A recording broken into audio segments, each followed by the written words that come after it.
Oh, quite simply, America needs to devalue its currency because it's got a huge deficit on its balance of trade. And China needs to revalue upwards its currency because it's got a huge surplus.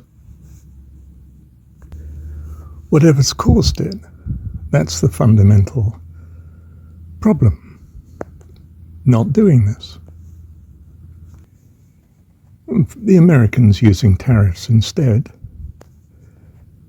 has the advantage that there's a revenue from the tariffs in as far as you still import. But it puts your costs up, of course, in that, well, it puts your consumer goods up. Well, anything you import is now more expensive to those who are importing it. This discourages imports, and therefore you tend to switch to producing the goods yourself if you can. And some things you can't produce yourself, there's a problem. But those that you can, well, you start to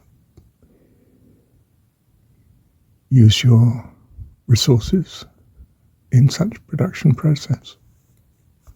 But of course the tariffs may cripple some industries that rely on imported goods because their costs have gone up.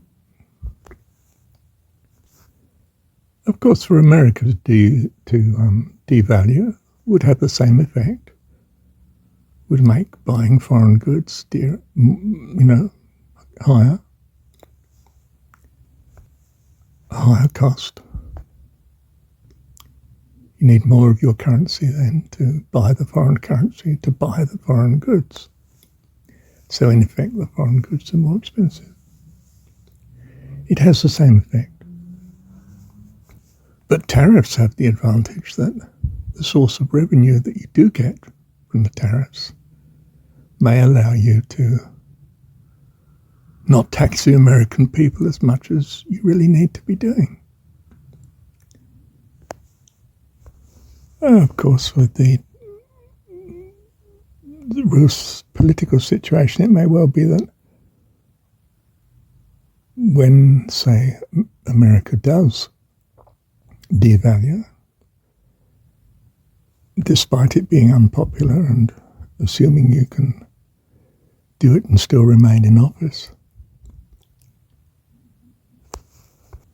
China might respond by devaluing further still.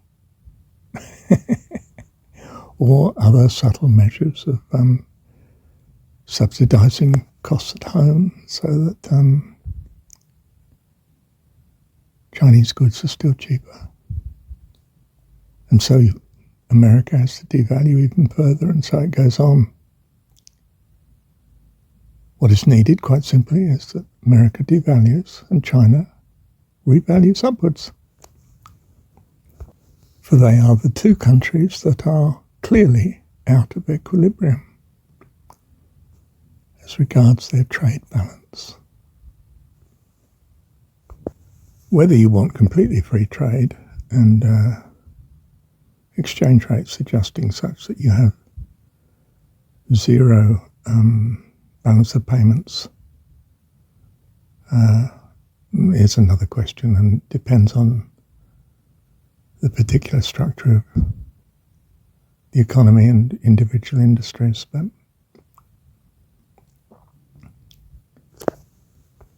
if you want to put the trade balance right, or if you want to put the trade balance nearer to zero, then that's quite simply what these two out of equilibrium countries should be doing. Whether it's politically acceptable in each case is, of course, quite another question. And as we've said, it's complicated by the fact that the dollar is held as an international store of value, monetary value. And where those funds are shifted to dramatically affects exchange rates. If they all suddenly invest in the United States, then the value of the dollar shoots up.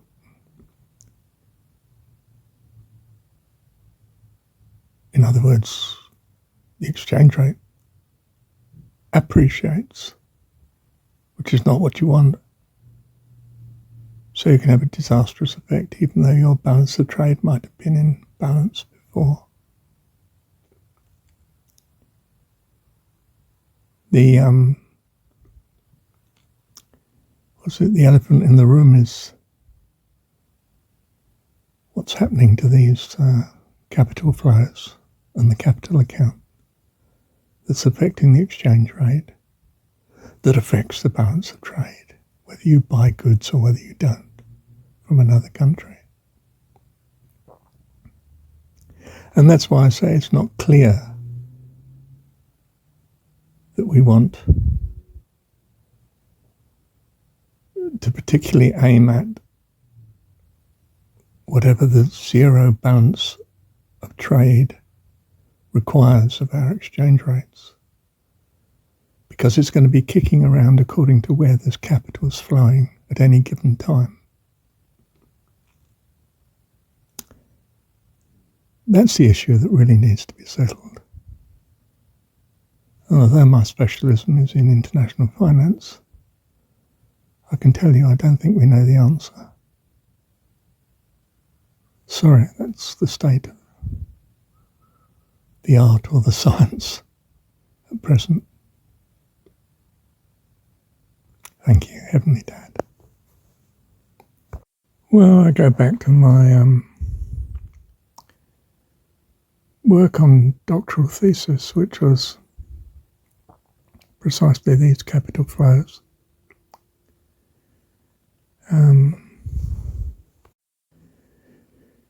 In some sense, they respond to differences in rates of return that your capital can get in similar risk ventures on the market, the international market, where you can, what you can buy into the rate of return.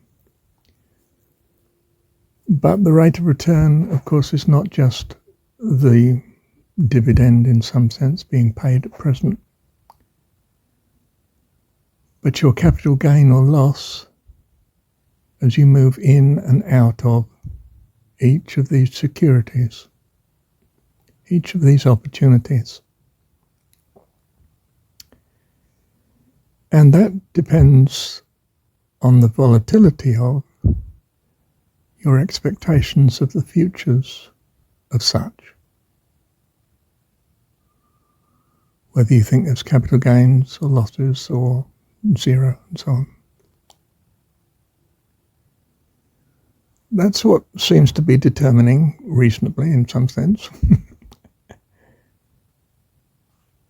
what you would find attractive to move towards if you are in charge of these capital sums of money.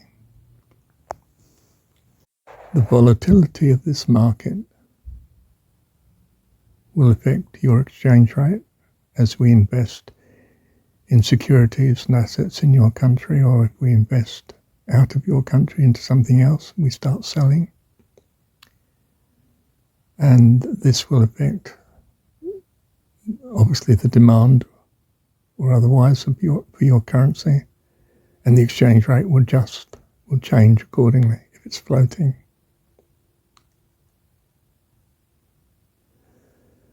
In the old days, Victorian Bank of England. Bank of England basically controlled the international currency, which was sterling and gold. The policy was there's a fixed exchange rate with the gold, and the money supply the Bank of England allowed was determined by the interest rate, which was determined by the stability of the interest rate. For argument's sake, say 2.5%. It was very low.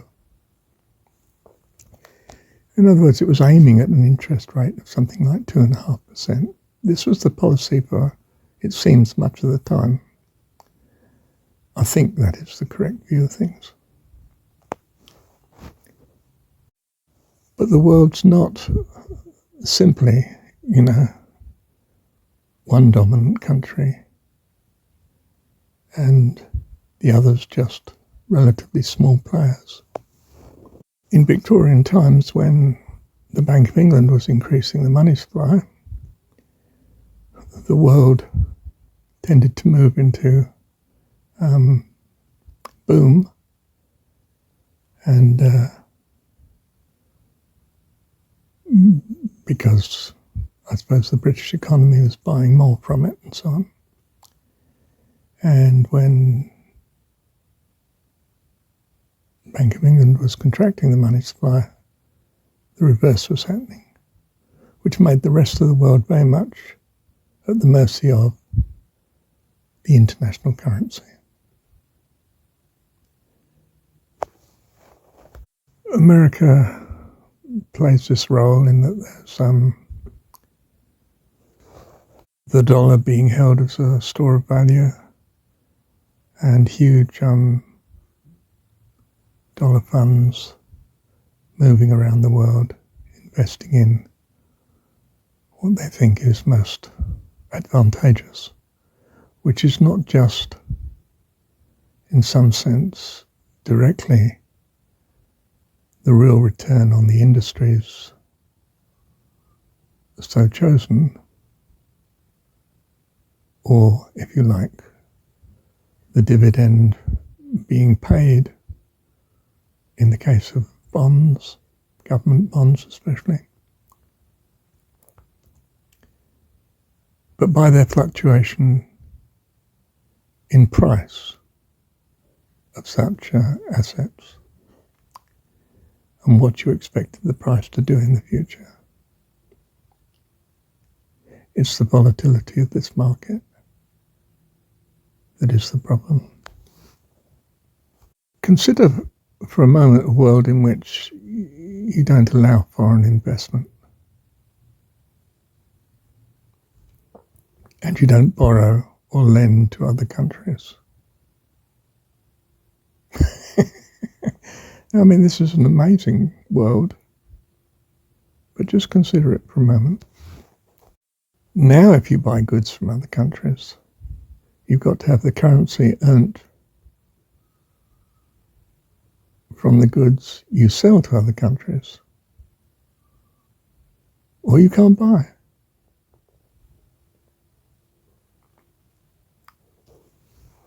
Now it very much makes sense to have a balance of trade that is in balance. In fact, you could say you don't have any option, because if you don't have the money, you can't buy.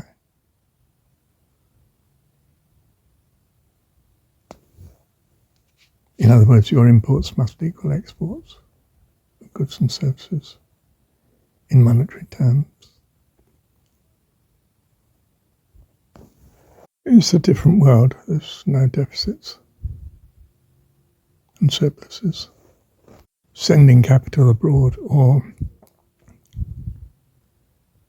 borrowing from abroad is not an option. You then can choose your money supply at home and the interest rate you wish to have.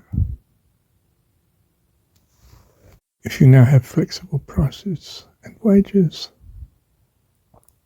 we're back to basic, primitive economic theory. You employ all resources, the wages and prices adjust accordingly. Of course, the real world's still not like that. There are natural monopolies that can keep prices out of order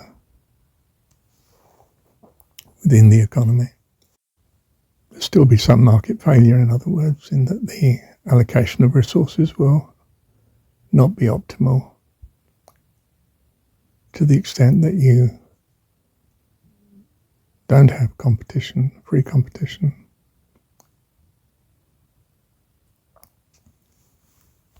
Nothing's a cure-all, but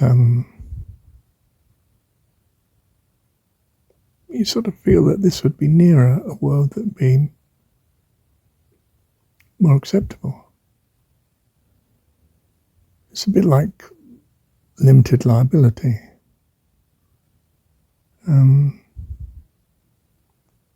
It seems to have some very unacceptable consequences in divorcing management decisions from ownership of shares. And similarly, there's still the banking problem, which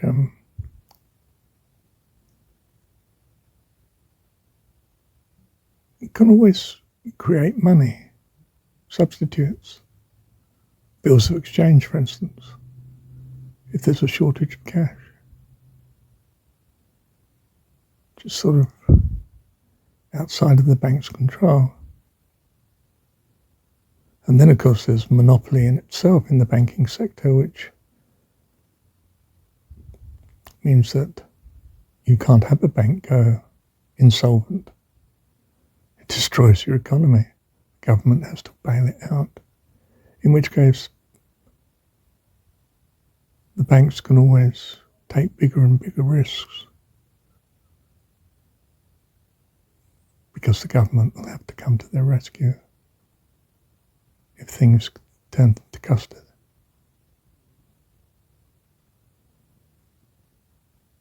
We can't solve all these problems at present. Let me put this in a better way. All of these problems seem to be very hard to solve given our current political and economic structure. We can imagine a situation in which the structure could be different, but we're not entirely sure of the consequences of doing so. That's the reality of it. Uncertainty does abound.